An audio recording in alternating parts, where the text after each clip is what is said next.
So maybe, Tom, just want to give a bit of a rundown who you are, where you work for, and sort of how you first got into the industry. Sure. I suppose in an overview, my name's Tom Wood. I currently work for Camden Hire. So I started there when I was casual growing up in high school, started in the wash bay.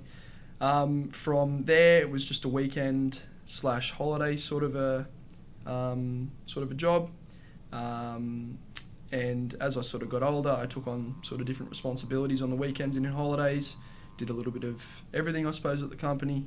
By the time I graduated in year 12, I went and did something else, and then I came back quite soon after that, and I've been there nearly, a bit over 3 years. I've been full-time at Camden Hire now. So, yeah. So how did you find out about Camden Hire when you were in high school?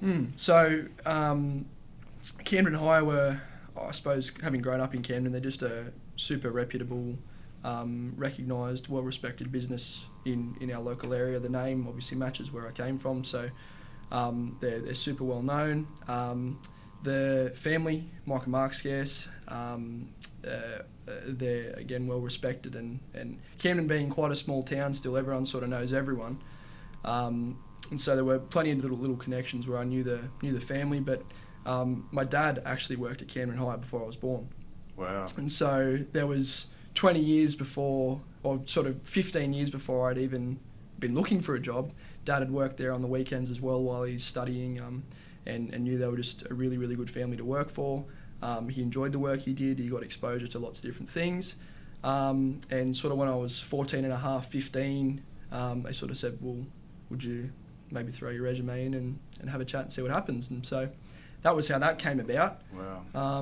And that's where it started, really. So that's pretty cool. So did you know your dad had worked there? I did, yeah, I did. And it was a big part of sort of when he was studying, and he was studying to be a teacher, so it was something completely really unrelated to hire and rental, but it was a big part of his life. And when we'd mow the lawns on the weekends or when we were doing gardening, he'd still have his old Camden Hire shirt on, and so it was very much an awareness of that he was there, and it was a big part of his life. And he'd still tell stories and refer to people that he worked with there. That and so it was definitely. Because I feel like Camden has that true sort of family feel. Like you said, it's in a small town. Everyone sort of knows about it because the brand. It's called Camden Hire. Yeah. So like, was that sort of what you like the feeling you got when you first joined the organisation? Yeah, definitely. And even when I sort of first started, I already knew people from around, and I didn't know you worked here, and a lot of younger guys, like you sort of the casuals that I worked with on the weekend. I knew them through sport or just through other friendship circles. So it was a pretty tight knit sort of community and family based business. Yeah. And when people ask you, where do you work? Everyone knows the company in my area as well. It's Camden Hire. Yeah, they're good family, good company to work for. Look after their customers, so it's a good reputation. Oh, awesome. So what did you know about hire when you first joined? Did you know much about the industry? Not at all. No, it was, and growing up, I suppose you think you know everything, and I thought I knew everything about mowing the lawn and yard work and sort of general power equipment. And then when I walked in, I suppose, to the warehouse and then to the yard, my mind was blown as to how much there actually is. And that was, I suppose, from a product side. But at that age, I could never have ever sort of perceived as to how much actually went into it and what an enormous sort of scale the industry operates on, really. So that's probably been a more recent sort of understanding. The equipment was always the big thing growing up. Yeah, most people, like when they drive down the highway, they don't realise that 90% of the gear on the side of the road is rented. But they have no idea. And then like that's just the first layer. Like there's entire solutions that hire companies or rental companies push out for businesses. It's huge. And so it's always like when I told my friends that I worked in the hire industry, they're Like, what does that mean? Yeah. what does that mean? What do you mean they rent stuff out? Like what? And then the easiest way, I always take Kennard's Hire because there's so many Kennard's Hires around. You say, oh, you know Kennard's Hire. Oh, yeah, like you direct chainsaws and stuff like that. Yeah, and that's and then they think and they think that like that's the industry, renting chainsaws and hammer saws and what we're dealing with. Yeah. So that's quite funny. But yeah, when you get into it, then you realize that there's divisions. There's all these different divisions. It's enormous. And so what's the makeup of Camden Hire? Like, it sounds like it's got a bit of a general rental operation. But like as a business, can you give a bit of a rundown? Yeah, of course. So the general, we now refer to it as plan hire. So it's our general sort of over the counter, come and pick up a ride-on or a bobcat on a trailer. It's your general rental hire sort of branch. That's still, they operate out of that as head office as well. So our accounts and administration and sort of the head office, I suppose, is based out of there upstairs as well. A bit of transport comes out of there, and the majority of our mechanical work sort of sits there as well. From there, we've got a specialised access department, sort of just down the road. So they do obviously EWP work. They've got forklifts, telehandlers, everything that comes along that with as well. So that's a specialist branch.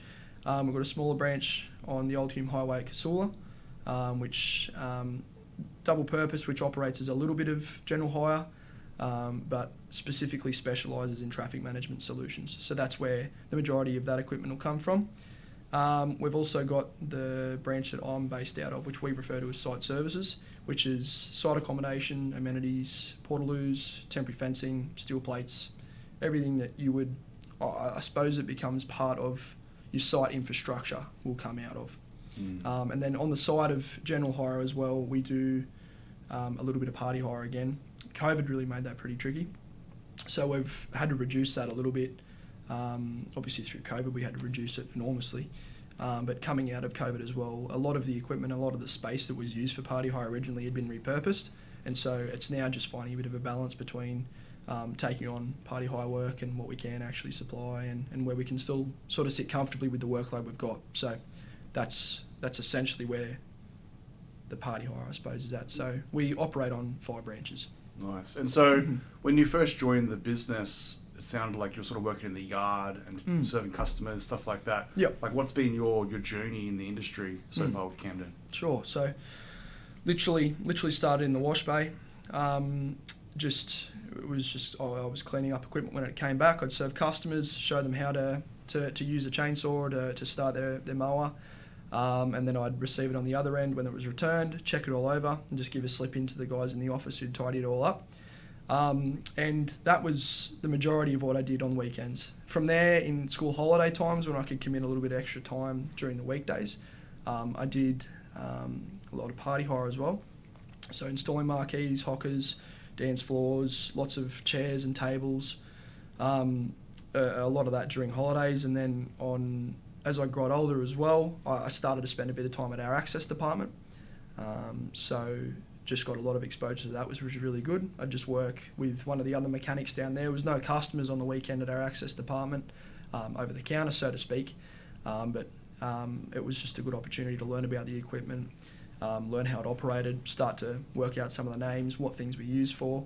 And I suppose as a 15 or 16-year-old sort of kid, I looked at it and didn't really know what you would use any of it for anyway.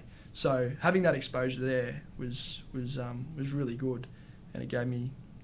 I was really really lucky that I got a well-rounded sort of perception of each branch and what everything did before I'd even sort of finished high school. So that was where I started. I went away. When I finished school, the plan was to go and do real estate. And so from there I went away and did that, and I eventually came back. But that was the early days of my Camden Hire story, and I suppose it was split up by, it'd only be a handful of weeks, I think, before I came back and really got into the full-time side of it. And so you left the industry because you already had this preset goal to be a real estate agent or involved in real estate to a certain point. What happened there? Yeah, so I went, and it's funny, looking back, I'd never even considered hire and rental being a career, and never really thought about it, taking it on. And at the time, you've got your blinders on and you think you know what you want and think you know where you're headed. And I wanted to get into real estate as an agent initially, and then the end goal was to do more property development side of things. So there was a bit of a sort of a framework there, but I did a couple of weeks of real estate and didn't really enjoy it at all. And so I resigned from my real estate position, and then I was sort of jobless for a week, which is not a particularly long time to be jobless at 18. It was okay. I survived just fine. But I was at our local, Camden show, at our local agricultural show, just with a couple of mates, and I bumped into one of my old managers, Adam Mully, who is now the branch manager for our access department. And I'd built up quite a good relationship with him while I'd worked weekends, and I knew him and he knew me. And he sort of said, how's real estate going? I said, well, not particularly well, to be honest. I'm no longer doing it. I'm not sure where I'm headed next. And he said, well, have you ever considered working in the office at Camden Hire? And it was in that moment I thought, no, I actually hadn't at all. And so for the 3 or 4 years that I'd worked there previously, I'd never even considered any sense of career progression or any sense of development in the industry or at Camden Hire. And I sort of said, well, I haven't, but I'd be pretty keen to have a crack actually. And so from there, Adam was kind enough. He spoke to Mark Scarce, the owner, and we lined up a bit of a conversation, a bit of a chat, went in for a bit of an interview, and things just lined up and we went in from there. So I started on the desk as a hire controller. Wow. Just straight into it. So that's probably a few lessons there, both for the industry as a whole and also Camden Hire, I think. Mm-hmm. So you've got these juniors coming through the ranks that potentially just see it as a job. They don't realise that there's a full potential career that you can diverge into any sort of specialty area if you want to. And I think they always talk about with the Hire Rental Association, they always talk about careers in hire and all that sort of stuff, and they promote it, but it still isn't getting through enough, I don't think. Like people that are joining the industry, that they need to realise, hey, there's a lot of opportunity here. And so is that something that when you reflect back when you first joined, is that something that I guess is just a standard thought that you thought about, or is it more of a culture thing? What do you think? It's hard to try and work out because I don't know why I didn't ever really recognise that there was opportunity there, because I suppose in my head I had an end goal, and potentially knowing where I wanted to go eventually had inhibited my ability to recognise opportunity when it presented itself, really. So had I probably pushed a little bit harder on the weekends and got more involved and sort of indicated that I wanted to go in and join in the office and take on that side of it, the opportunity, I imagine, would have been there. But I suppose as a culture thing, it's hard to recognise the opportunity if you're not inside of it. And the direct sort of career progressions and job roles that people in hire and rental take on, it's not often visible to an outside perspective who isn't familiar with the industry, I think. And the idea of going from sort of hire controller to overseeing a specific product or specialist item, or going to assistance branch management or branch management, regional management, it often doesn't correlate to a lot of other. It doesn't directly correlate to a lot of other business models in other industry models, and so I think that was probably what sort of that and the combination of having in my head where I wanted to be and just being a young person who thought they knew everything was probably the combination. But knowing what I know now and understanding the structure of the industry and understanding where people stand in their job roles and how they've actually come from where I started, and even the amount of people that I've learned over the years that started, it was with a gurney in their hand washing down equipment. I was listening to Adrian Manning, COO at Coates, doing just that. That's where he started and worked his way up. And it's having learnt that and having had that exposure that I'm now so much more aware of it and so much more excited by the opportunities. I think. Yeah, and I think really big. Yeah, and I think a part of it is also showing an interest, being motivated, being interested to understand the equipment, being interested to understand what the customer actually wants. Yeah. Learning about other people in the business that have worked there for 15 years or 10 years and asking them questions around their career. And when you start peeling off those sort of things, the first thing that happens is if you show an interest and you're motivated, Mark Scarce is going to go, you know what, Tom might have it. He might have that little gleam in his eye that he might be a branch manager one day. But if you're sort of just turning up and you're just like doing a wash down, you're talking to customers and you go home and that's it. Like I think it's often businesses think, oh, he's not super interested. But you start doing that, Mark's guest in that example sees it, and then the customers see it. When the customers see it, they're excited to work with you. And next minute, you got this very powerful thing that you're building up in an organization, and that's where people progress. Once you start doing that, like the sky's the limit. I think I'm super lucky that I'm passionate about it. And I love going to work every day, and I'm not only passionate about the equipment. I'm lucky that I'm naturally interested in the equipment we hire out and the services we provide and supplying to the construction and civil industries. I love all that sort of thing, so I'm lucky there. But I think what's really different about hire and rental is that the priority is always people, and from not even just from an employee side, but it's always about the customer. At the end of the day, you don't go home until you've met the customer's needs, and every other industry that you look around, a lot of it, that gets missed. And I know as a customer, when I go and either inquire on something or go to purchase something in other industries, you become, you're not the priority. And that is where I think hire and rental is incredibly different in the sense that the number one priority is people on both sides, inside your organisation, and ultimately, from a business perspective, your customer is your end goal.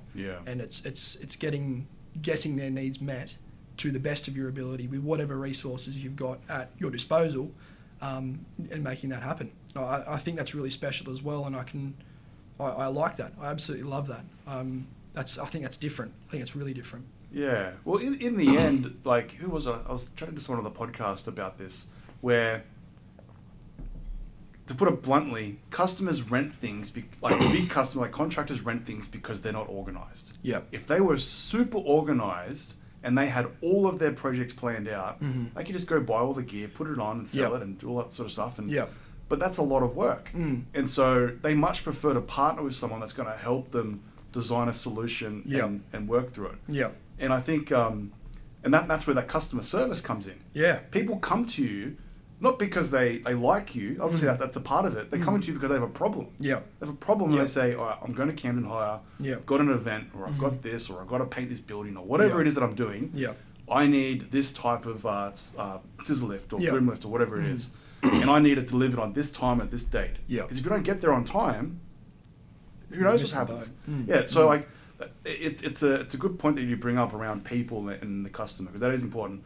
The other thing I would say, and this caught my attention when I first started doing site visits, when you go to branches that aren't like more general rental, like, where is all the customers? Where is everyone? Because most of it's deliveries. And so I'd walk through and I'm like, how is this like branch doing like $10 million a year?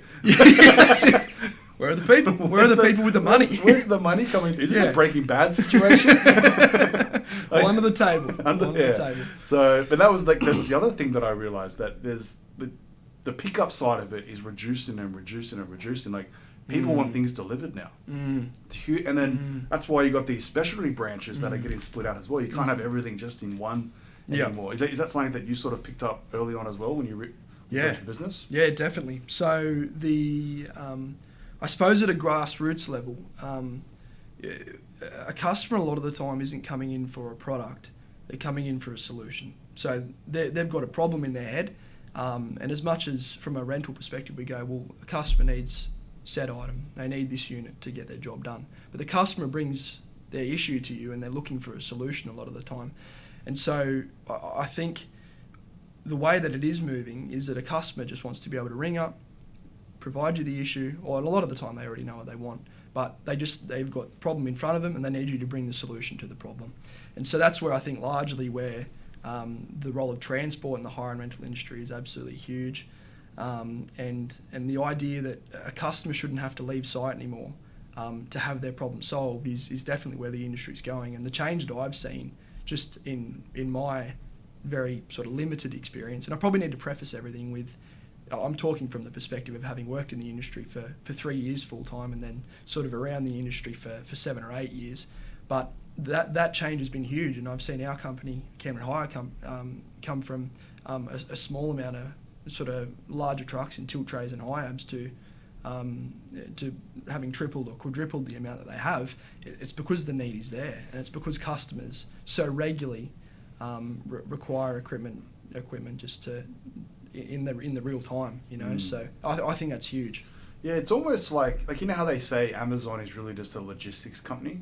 Mm-hmm. It's almost like the rental industry is slowly, obviously you got the product, but then it's becoming a logistics organization where if you'll organize everything where it's going to be delivered, like really the whole goal is, let's look at what we have available, let's look at where the customers are, and let's plan the best logistic route to pick up the equipment, bring it back and plan it. I still think a lot of companies are managing that manually. Yeah. And I think to go to really the next level, there needs to be a lot more emphasis on that transport management. Yeah. I would say part of my day, these days in what I'm doing now, I'm probably 60 to 70% would be transport in managing what's going where our trucks are up to, what they're going to be doing next. And it's transport is so much of what we do. And I suppose, funny story in the sense that there was one afternoon, it was probably, I hadn't been around in full time for long, and there was one afternoon I was frustrated in that I'm getting all these orders come in at the last minute on a Friday afternoon for Monday first thing or for the next day, and I couldn't quite wrap my head around why everyone was just left it to the last minute. And I was talking to my manager at the time, Mick Gunn, and he said, Tom, once you understand that the hire and rental game largely on the counter taking orders is a reactive game, not a proactive game.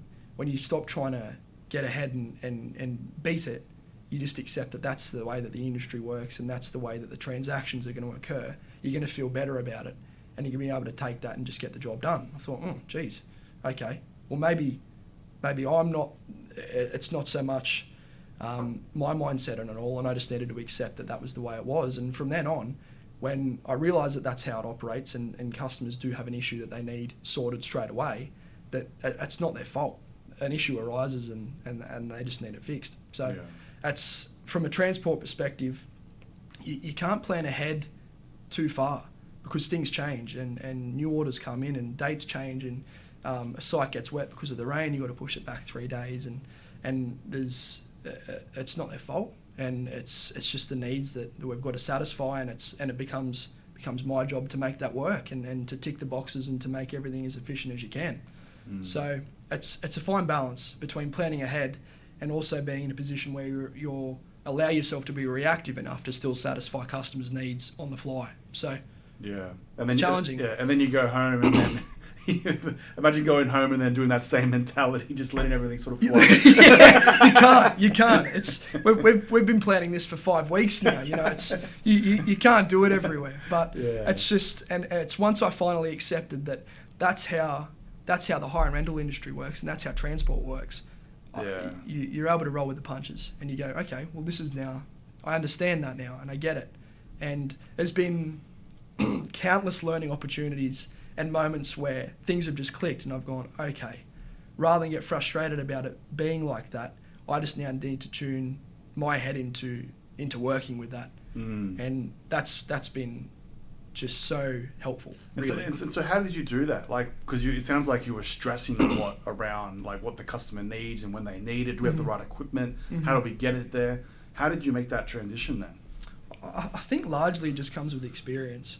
And over time, I got to know my equipment far better than I did when I was working on the weekends. When you're troubleshooting over the phone and you're trying to come up with solutions on the go, you very quickly learn what your capabilities are. And it was from there I just went, well, I need to learn more about generators, or I need to learn more about what my trucks can take and where they can go. And even things as detailed as where can I send wide loads through Sydney? What roads do I have to take to get up to Newcastle with a 6x3 site shed on, or how many chains do you have to use on a steel plate? It's all of those things that at 16, if you'd asked me, you'd go, oh, I don't even know what a steel plate is. What is it? What would you use a chain for on that? But it's that growth and experience that comes with it that you can feel confident in making decisions.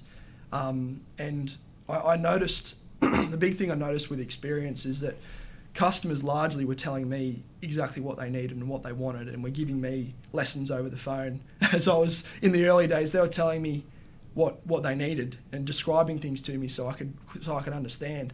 But I noticed as my experience grew and I felt more comfortable, I was explaining to customers the other way around as to what they needed and how they would need to get it there. And I think once I realised the areas that I needed to learn and develop a deeper understanding, that was when I started to feel more comfortable and rather than go, well, I don't know that, so therefore I can't help you, just let's figure it out. Let's learn about it. Let's go and study. Let's go and do some reading, watch some videos.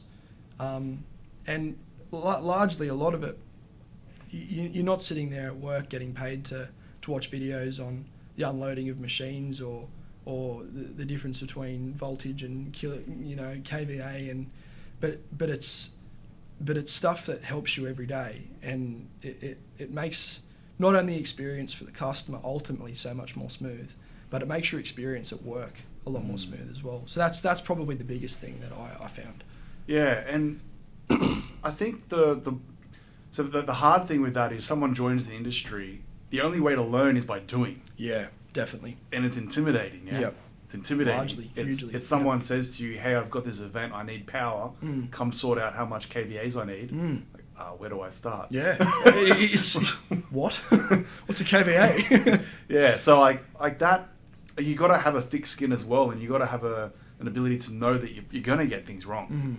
Definitely. But having that right team around you to support you is important as well. Huge. Yeah, having the right people in your corner is massive. And at Camden Hire, I'm super, super lucky that I've been able to work alongside guys that have been in the industry for a long, long time, longer than I've been alive, but have also worked around their products for a very, very long time. And so it's having the right people has been huge for me, and just getting quick advice. What's the difference between this and this? What's going to be best suited here? And it's really the cool thing is you then take that information with you in the future. And so when you go to handle that issue 6 months or a year down the track, you've got the tools in your arsenal to be able to adapt your solution to that situation and tick the boxes. And it's hire and rental is is so big, and that there are so many different products that chances are that you would never be able to know the ins and outs of every single product that every company is going to be able to hire out. But having a good idea and a good sort of basis to work with has been really good for me in the people that have been around me with the experience levels. So that's been massive. Yeah, and then talk about the product. So you said you work in the site services branch at the moment. So, but do you want to give a rundown of like what does that entail? Yeah, cool. So again, there's a massive contrast between a normal general hire branch. So we're very, very foot traffic. There might be one customer that will come through a day looking for a specific quote they want to sit down and talk about. Occasionally we get people coming in to pick up their bobcats, and we've got to redirect them just down the road. That largely the biggest sort of foot traffic we would get. So it's all comes through phone calls and emails. A lot of the days when I first started in the site services office, it was a brand new office. We just finished building the facility, brand new workshop, brand new yard. So Camden Hire was sort of finding its feet with that branch as well at the time when I moved in there. And I was straight into doing emails and phone calls was my priority. And so there was some days where you get 60, 70, 80 emails a day. And on average, these, in the same days, you'd be 120 phone calls a day as well. And so what started as a couple of people, 3 or 4 people who sort of had specific sort of job roles that they were sorting out, as it grew really, really quickly, we all just sort of blended into doing a bit of everything. So everyone had their heads in transport, everyone knew where the trucks were, everyone knew what orders were coming through, everyone was supposed to know how much product you had sitting in the yard ready to go. But that largely became more and more difficult as we took on more work and we had more trucks coming in and out of the yard.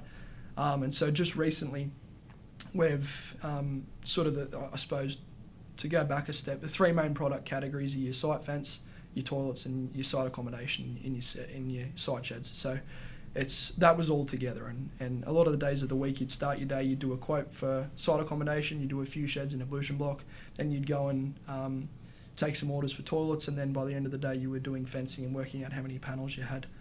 But nowadays we've split it up, and so we've now got 2 people dedicated to working through our portaloos. We've got a team working on fencing, and I've got a couple of off-siters as well working on site accommodation now. And then we've got new employees starting just to handle our inquiries, so through emails and predominantly phone calls as well. So it's growing quickly, but it's just been handling that growth. It's been a bit of a challenge that we've had to overcome recently. So maybe you want to talk through like what's an example of an email quote that comes through. So just given a scenario so someone understands like what it means to like actually work in the site services. Yeah, sure. branch. So largely your orders a lot of the time come through as purchase orders for existing customers. And so what's really great for the customer is they just send the purchase order over. They don't have to give you any more information that's already on it. You extract the information out of the purchase order, you create a contract with the equipment they require.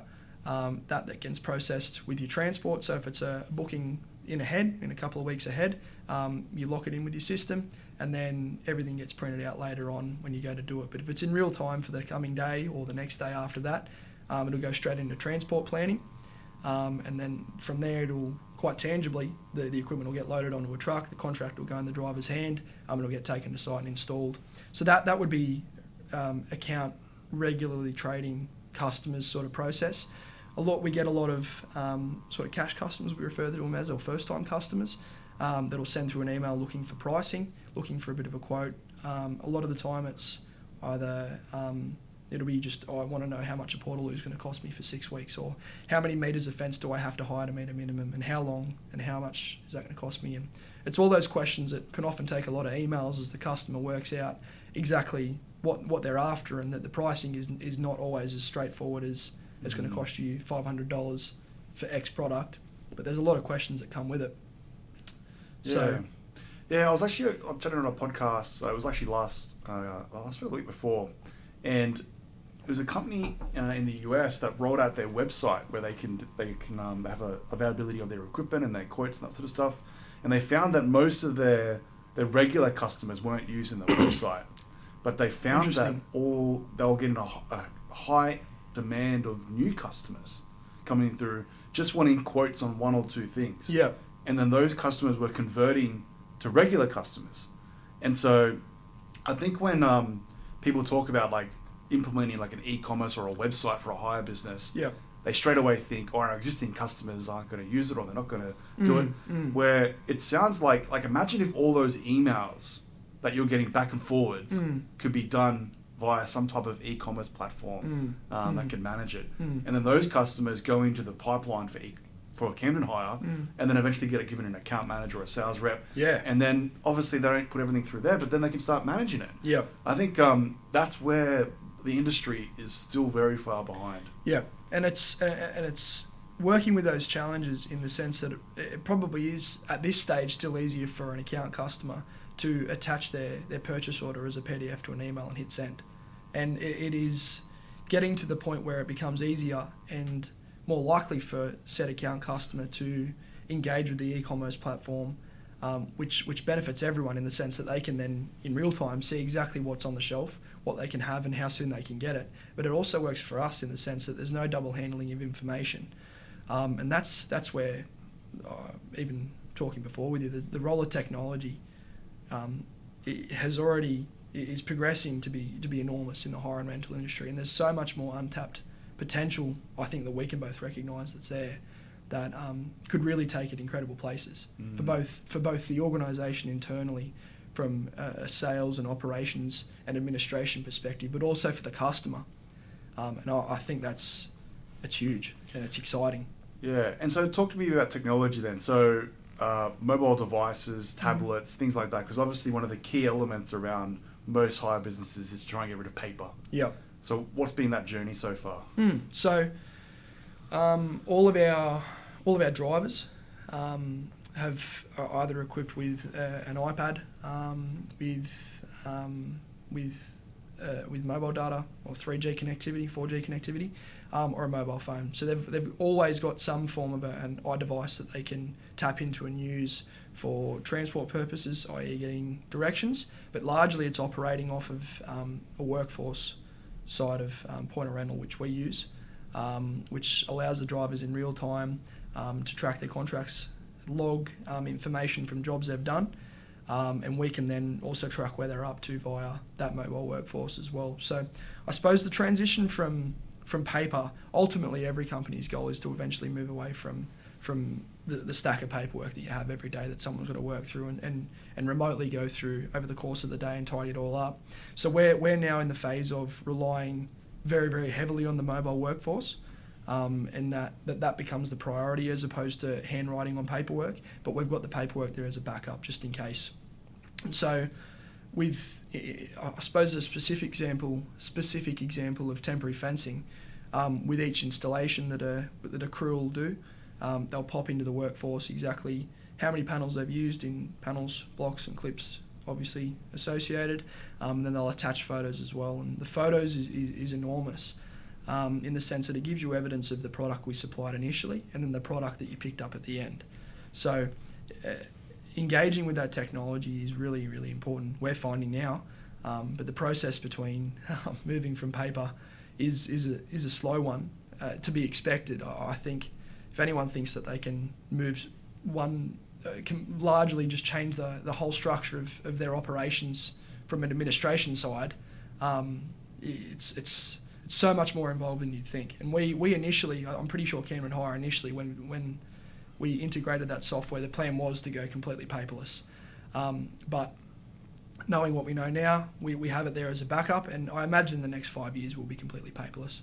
Probably sooner, probably the next 2 years, I would imagine. But so what was some of the challenges or what pushback from the users? Was it, because I can imagine, like what I've always thought about is, let's say I'm a driver and I'm taking something out or I'm doing a return or whatever it is, I feel safe with my piece of paper. You do. Yep. Because the piece of paper can't go anywhere, it can't break, it can't give me an error. Yep. I just write down on the piece of paper, I put it on the shelf, and then my job is done. Exactly. Yep. If I've got a tablet in front of me or a phone, there might be an error. Yep. The customer might think don't know what I'm doing. Yep. I might not know what I'm doing. Yep. And so I start getting nervous. And so like what's been that pushback, or what's been the challenges, do you think, in that area? I think largely the mobile workforce introduced a whole new sense of responsibility for drivers and guys that install or deliver products, and realizing that responsibility is not, you're not held responsible to it or held responsible for it because it's another thing to get in trouble for or to do wrong. It's more so there to actually help you in the long run in not having to keep track of your paperwork in the truck, and it streamlines things, and it means at the end of the day you don't have to hang around and explain to your hire controllers or the guys that tidy up your paperwork exactly what you did over the course of the day so we can get everything right. So if you can log it in real time, it's more efficient for everyone. But you make some fantastic points there, is that there is a sense of security in your paperwork, and that if I've written my numbers down or if I've written the address down, it's there in front of me, it's tangible, and I can feel it. And the idea of going to the mobile workforce, once you hit send, it's not a direct path to be able to see exactly what you put in again. So you do lose that sense of security, but it's that largely is getting guys that have been in the game for a long time to make that change. And admittedly, again, I haven't been around for very long, and I'm completely aware of that. But having done something for 20 years, you're not going to want to change. And it's I suppose a fine line between encouraging that as the workforce, as the work protocol and Camden Hire's protocol for doing things, as well as encouraging them that's going to be beneficial to you in the long run. It's a balance, and that largely, I suppose, is the employee take up is always going to be a challenge, and it's something that we're constantly trying to encourage our guys with. And just reassure them that the technology is not supposed to be a hindrance and an extra hard, frustrating job to do. It's supposed to help in the long run. And if it is, it's probably the wrong platform. No comments. So, that's a loaded question. But no, so look, one of the things that is also important that I'll do a follow-up is when you are trying to convince someone in the field to use a mobile device, like yes, you're trying to explain to them the benefits for them and their day and make things more streamlined, but it's also like giving them like painting the picture of what that means for the business. What it means to have those photos at hand straight away for the office. What it means to update the contract live that something's being delivered, or getting signatures or whatever it is. Because now you're freeing up the time for someone in the office to do other things, and that person might be assisting the driver with their run or whatever they're doing. Like it's about making sure that everyone isn't just thinking about just their day, because making a little change over here can make a big change for the business. Largely, yeah, it's huge. And so what I suppose 25 years ago, drivers wouldn't have had the facility to take photos or make notes. And so the photos thing is huge, because it acts as a piece of evidence for the guys as well. You know, when drivers are passionate about the work they do, and they do a good job and they put effort into it, and when a customer disagrees or have gone and made adjustments to products themselves or adjusted how things are on site, we can then go back to that initial photo and go, well,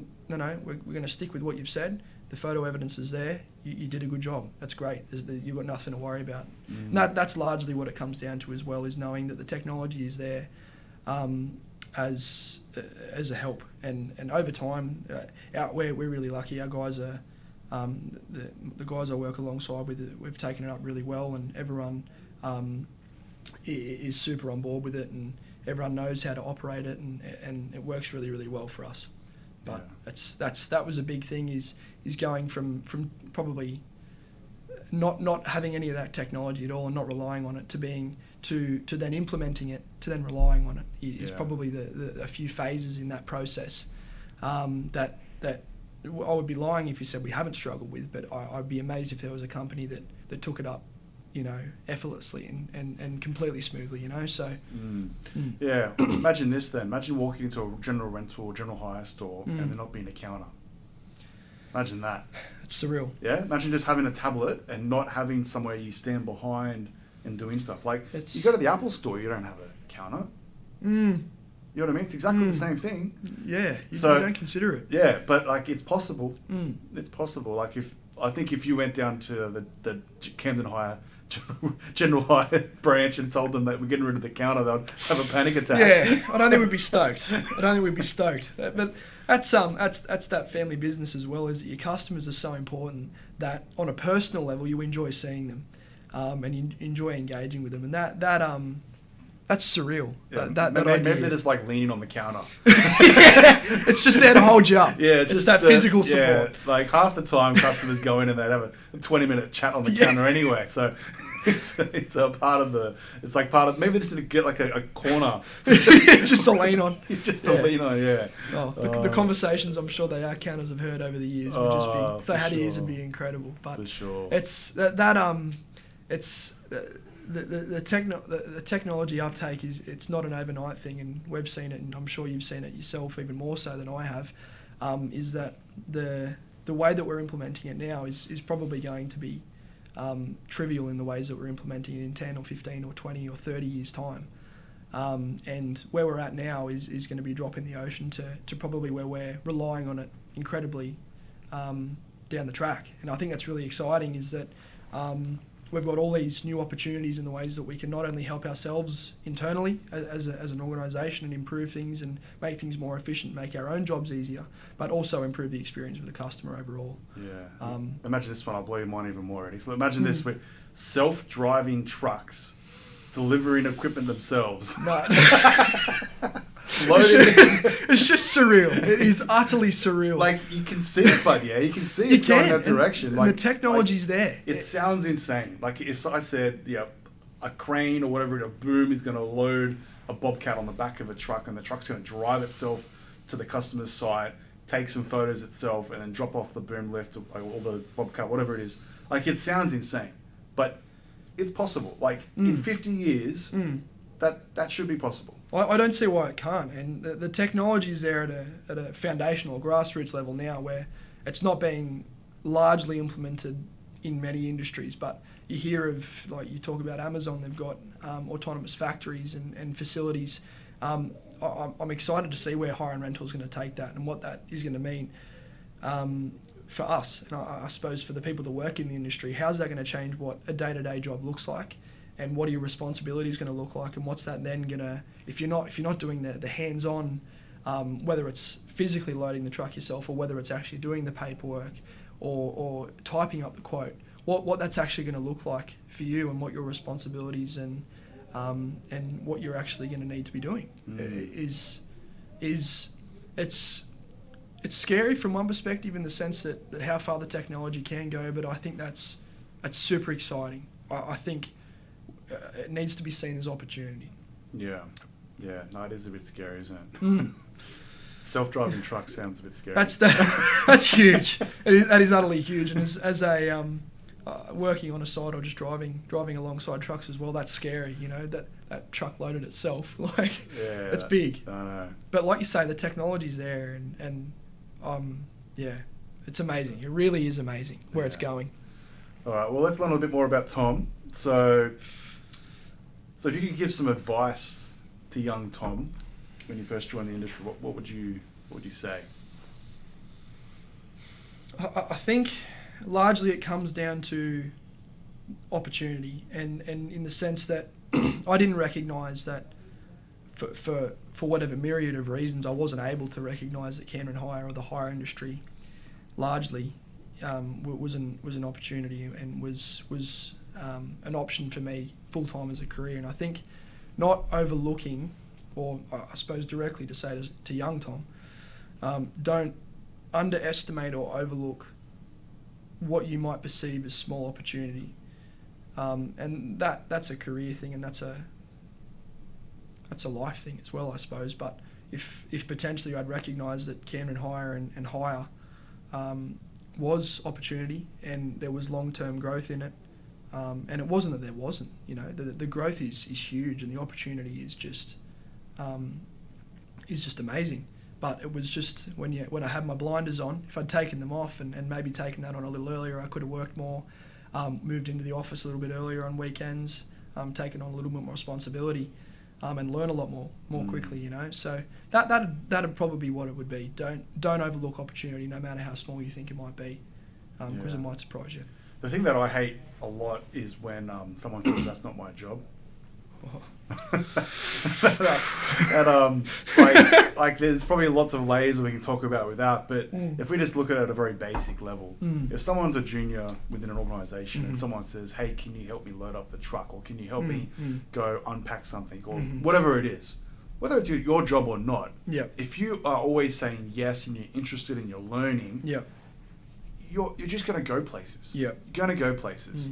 If you're constantly saying, no, sorry, I'm busy, even though you're not busy, it's like, what's the point? Like, what's the point? Like, you're not going to last in that organisation. No. And I think as an industry, as a whole, I get a real sense, and again, I haven't been in it for long, but I see that the hire industry is like quite a beautiful, in some ways, narrative, in the sense of the early days of the industry in Australia. There was this real sense of that everyone did everything.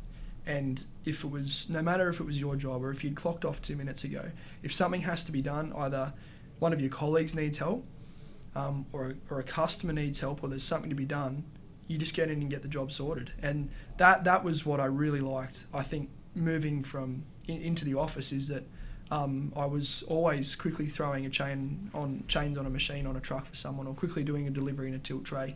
I'm really lucky that I've been able to do everything. I've gone temporary fencing. I've done plenty of that. I've delivered portaloos, plenty of site sheds, machines, but not so much that it's how great am I. It's that I had the opportunities to do them. And you said yes. And yes is the word. You know, I'm not big on turning down stuff now. As I grew up, I went, you know what? If you say yes, chances are things are going to happen. But it's actually it's more so that the hire and rental industry and Camden Hire itself actually allowed me to learn those things and to do those things and to say yes to those. It's more so about the opportunities that I had. I would say it's not about me. It's more so what I was presented with that I feel really, really lucky for. Yeah. One of my favourite yes stories is Al Besling at Hire Express. He was talking to one of his customers and something around, they needed a forward drive. Yeah. And he rented his wife's forward drive to his customer. So he went home and said, honey, news. clean the car. It's going out on rent. Hire. It's like that's the perfect example of like just for your customer. It Customer is. said, I've got a problem, get it out there. I had there was one in Canada. I wish I had the name of the company off the top of my head now, but anyway, there's a company in Canada where the company was struggling for desks in their office for some event, and they rented their own office desks to the customer to help them like with the event that they had. To get it over the line. Just to get it over the line. Oh, I wish I had the company name. I'll give an opportunity now. But yeah, that's an amazing story in itself. It is. And that to me is the hire and rental industry. It's that you literally hire the desks off your own floor to get a customer over the line. And but it's as much as, and to someone outside of the industry, you go, that's just ridiculous. Why would you do that? But it's real, and the customer's needs are put first, and you just get in and get the job done. You say yes, you take on the job, and you find a solution, you get it sorted. And that's that is honestly what I really, really admire about guys that have been in industry a long time, like the big names of the industry.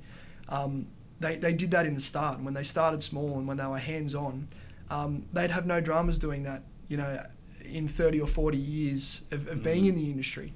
And they might be heroes now, but they'll still give you a hand in the wash bay or loading a truck or get on the counter and pick up the phone when they need to. And that's amazing. I feel like you don't get that in other industries. It's a good point. It's like when you look at the career paths for people, and it's a good analogy to use for someone looking at the future. Yep. You can look at most industries, and if you want to be a GM or if you want to be a regional manager or whatever it is, you can just hop between industries. Yeah. Because like you've got the management experience. Yeah. To be a regional manager at a hire or rental business, you got to know the industry. Oh, absolutely. If you want to be a CEO, like, yes, there are some CEOs that have come in at more of a corporate side, but if you want to be a CEO or a general manager of a medium to small size business, it's not going to happen. You got to have that experience. And that should be refreshing to these people coming through the industry to say, almost like everyone that is above me in a leadership position has come through these ranks. Yeah. You can't skip the queue. No, that's right. And I say that all the time in not only Camden Hire, but a lot of other businesses you speak to. You can track the progression of an individual, and you look up to them and you go, well, that's where they started. I was there too. That's where I'm at now. You go, wow, that's where it can take you. But you can't, like you say, in the hire and rental industry, unless on a ground level you know your products, you know your customers, and you understand how even something as simple as the transaction of a contract, what that means and how that works, you're not really equipped, rightly or wrongly, to be able to do the job.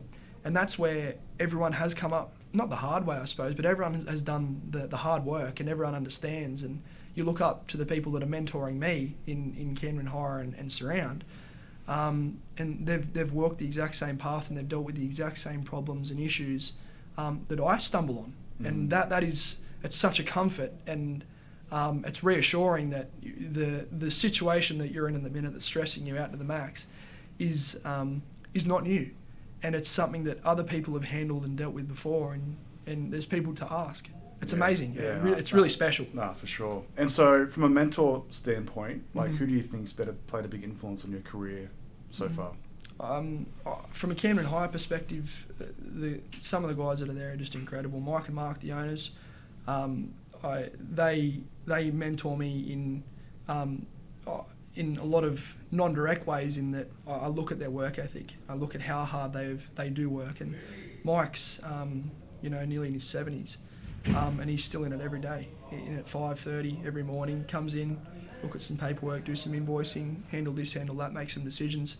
He doesn't have to be there, but because he loves it, and because he's got a good hard work ethic. And Mark's the same. Mark he doesn't have to be there, but he does it because he loves it. He's passionate about his work, and he's just an incredibly hard worker. Those guys, both Mike and Mark, have been incredible to me. Adam Mully, branch manager at Access, he's mentored me enormously just with advice.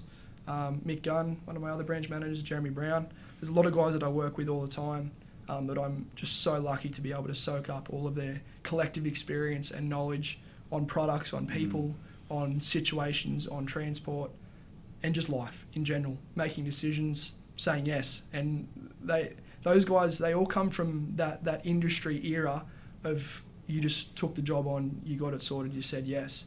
And not that the industry's changing, but there's a lot of people that come into the industry that don't realise that, and that it's nearly a hallmark of the industry to just make something happen. And it comes down to the guys that have been in the industry a long time to instill that sort of a mindset. And that's where I've been just so lucky to have incredible mentors around me. Yeah, no, that's amazing. It's really good. And so you're quite young, so let's how do you define success? Because like you've got a long road ahead of you.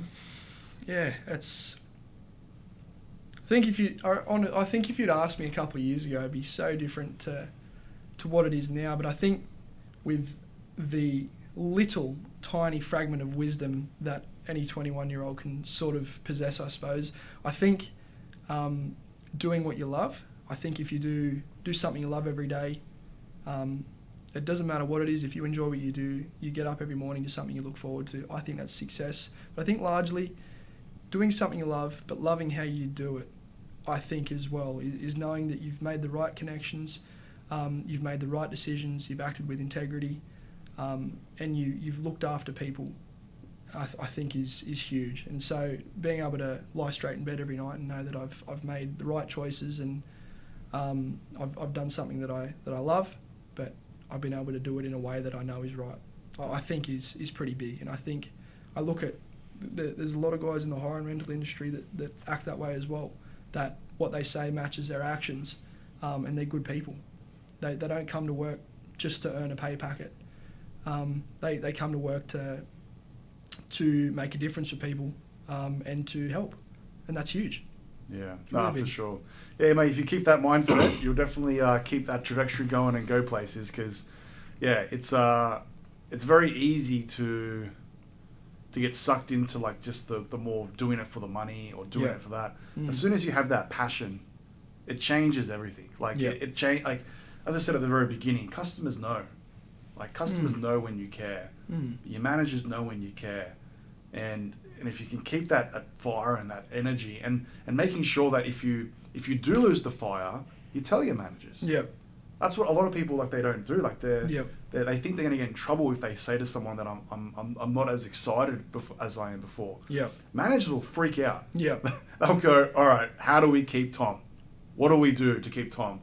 All right, Tom, you want to switch over and work in Access, or you want to do something else, or you want to help set up a new branch, or you want to move to Queensland, or whatever it is that is happening. You know what I mean? Like that's some advice that I would give to a lot of young people. Like don't think that like you're on the journey yourself. Yeah. Like share what you're feeling and show a little bit of like weakness, and it'll work heaps better in the long run. Yeah, sure. It's the passion. The passion's huge, and like you couldn't get up at 4:30 or 5 o'clock every morning to come into work if I didn't love it. You know, But I'm lucky because there were guys that are around me that were passionate and helped instill a passion. And so when I first started as a hire controller on the counter, I wasn't excited about it. You know, necessarily I enjoyed my work. I really liked it, but I wasn't driven and passionate and really, really eager to get into it and take the next step. What's happening next? Not just for myself. And I think that's a big difference as well. Is a lot of it is not about me, but it's actually what can we do for the company? How can we push this further so that we can we can take on more work and we can implement new products and we can offer our customers this. And again, it's not me. It's more so the culture of where I work, and it's the culture of the industry as well, that everyone is always pushing for better, and being able to slip into that stream where everyone is like that. Largely is like that. It's amazing. Yeah. It's really, really cool. Yeah, no, it is. All right, Tom. Well, thank you for coming on the Rental Journal podcast. Thank you so much for having me. Really appreciate it. Awesome.